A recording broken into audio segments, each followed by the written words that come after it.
Alright. So let me see, get my script out. There we are. So, as you may be able to hear, I have my father alongside, because last time I said that it kind of feels like I'm in a void with no one to talk to, and it's been making me a bit monochrome. So, Hint. yeah. Unmute. They can't hear you if you're muted.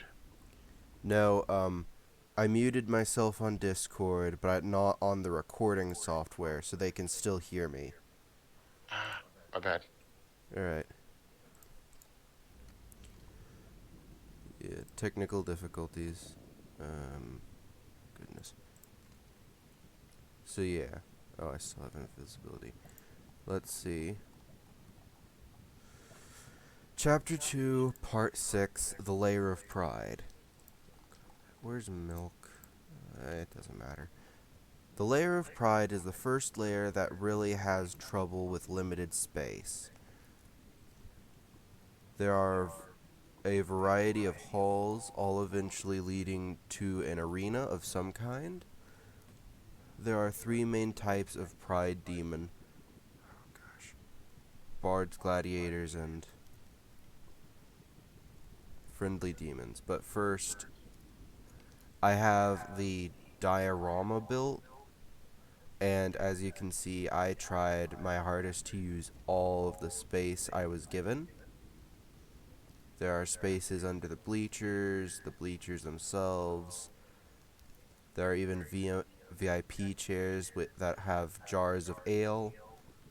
One moment, I should probably share screen with Dad so he can see this. Screen one. There we are. So that he can comment on some of this stuff. Alright. Just wanted to show that off, because this is probably one of my largest builds yet. It really depends on where their pride comes from. There are three types of demons: bard, gladiators, and friendly demons. It really depends on where their pride comes from. Both bards and gladiators are in some sort of symbiotic relationship, but gladiators have a strict code of honor. Bards spread word of their achievements. Some gladiators even had to make a hall of fame for some demons. I don't think that flows together, but oh well. They even destroyed an arena, one of which, when their entire civilization revolves around gaining honor, destroying an arena is a very big thing. Let's see. They even destroyed an arena. One of these notable achievements was killing the hero of light in single combat, not the Pope, I forget what his name was, Saint Nicholas, but a different one. Wanted to clarify that.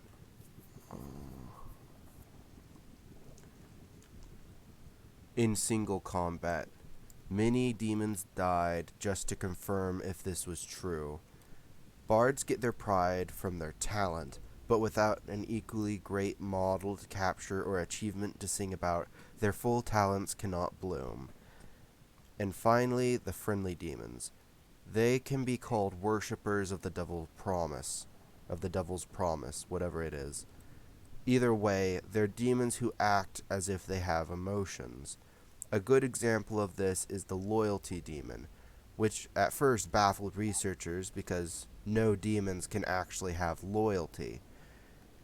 It was found later that they simply gain a large amount of pride from serving a strong master, thus seeming extremely loyal to the point of excess.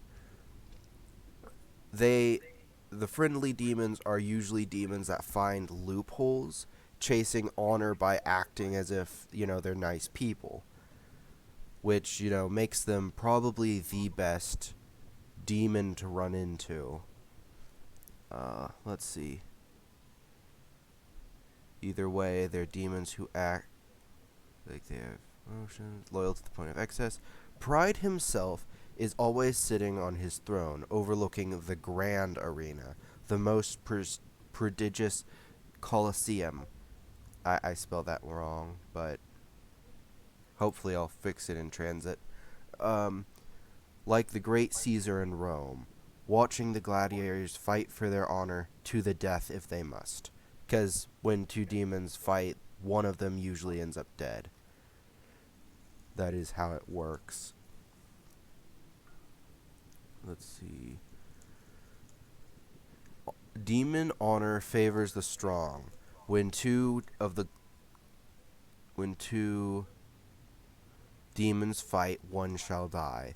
There are no rules except don't run. You can throw sand into your opponent's eyes. If it works, they were weak enough to be blinded. Poison your weapons. If it kills your opponent, they were weak enough to die to the poison. After all, the only way to prove strength without a doubt is to fight to the death with all your might and win, even if that means fighting unfairly. Speaking of which, what are their demon abilities? Well, there's Ultimate Strike, setting their stats to upwards of 1,000 times their normal. That's right, I'm explaining the abilities this time. Then we have Grown Gear, where you grow gear and weapons, armor and weapons out of your body. Think I have... And we all Think I have a carapace, like an insect. However, I can create this carapace and make it denser over time, or I could form this carapace out into blades using a form ability. Because when you use a form ability, you can technically make both. Whether that's wrapping blades around your body to create plate mail, or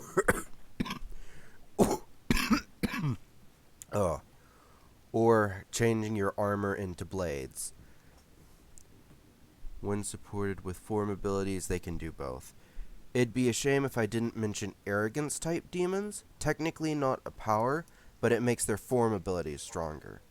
Now that's the end of the script, because I didn't know how much what else I would be able to fit in a YouTube description. Follow me on YouTube if you want to read the scripts, or actually, no, I also post them on Twitch, but yeah. Arrogance type demons are usually hectic. They're demons that they think of themselves almost too highly, and that gives them a certain kind of strength. One example that I could come up with is, I think there's an echo on your, things, Dad. Oh well. There was a arrogance type demon that had the ability to create the carapace that I mentioned earlier and create blades out of it. However, he developed a form ability that allowed him to protrude horns from his head called the Crown of Arrogance. It was the name of the ability. However, the Crown of Arrogance would cause recoil to him depending on how long he used it, but it would multiply his stats by a factor of 10. This is a complete placebo effect, and it is one of the main types of arrogance coming into play. They unlock specific type. Remember, they're arrogant. You should use every demon. You should figure out how to use the best of every demon without insulting their pride, their virtue, their one thing that they're focused on. And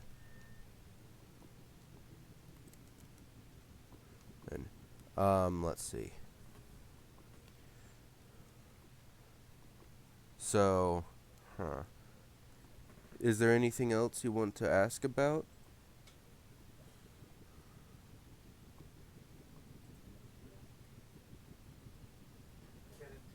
Can a demon be more than one type? That is where dual types come in. Dual types are when... Okay, I'm just going to explain demon reproductive systems. First off, I've already talked about how demons lay eggs. That shouldn't be surprising to most people. But the demon parents have a power rating between 1 and 1 million. I changed this from how gluttony works, and I probably should have talked about it in the layer of lust. However, when a demon is born, it will take the average of the two parents' power level, and it'll either change it from uh, 10 below what it should be or 10 above what it should be, or maybe it won't change at all. That's also a possibility. However, if it becomes over 1 million, then it will drop down to 1 million and become a dual type. It can eat two. Alright, the demon eggs have a mouth on them that, when fed, will grant them their demon type. For instance, if I fed them like a raccoon or something, they're known as omnivores that are scavengers, so it would probably become a gluttony type demon. If I fed them, I don't know, a prostitute, they'd become lust type demons. Killer tomatoes. They'd probably become a gluttony type demon. Um, However, if they get over 1 million in their power, it'll drop down to 1 million, and they will be able to eat two offerings, being able to become a dual type. Basically, the first offering will give them their main type, so to speak. For instance, if I fed them the killer tomatoes first, they would become a gluttony type demon, and then if I fed them iron or something, they would become a either a pride or wrath type demon on top of their gluttony, but it would be less muted. And one moment, let me just find where I put the layer of gluttony. Is this it? Yeah, gluttony. Let's see. Living famine. It would become Berserker's Brew. That's the one I have for this. It would gain an ability called Berserker's Brew, where they create a nectar-like substance, and it sends them into a Berserker's Rage, while also being a consumable item that does stuff like heal them and replenish their mana. However, they lose the ability to think rationally. That is usually how that works.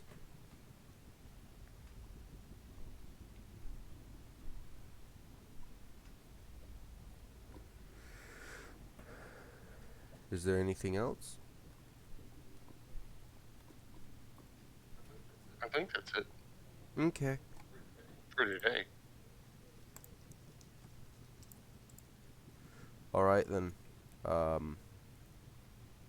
Love you, Dad. Thank you for humoring me here. And Kind of fun. I may be back. We'll collaborate more. okay. Well, in that case, I'd like to thank all of you for watching. Check out my YouTube at The Twisted Toy Box Studios. And I will see you next week. Hopefully.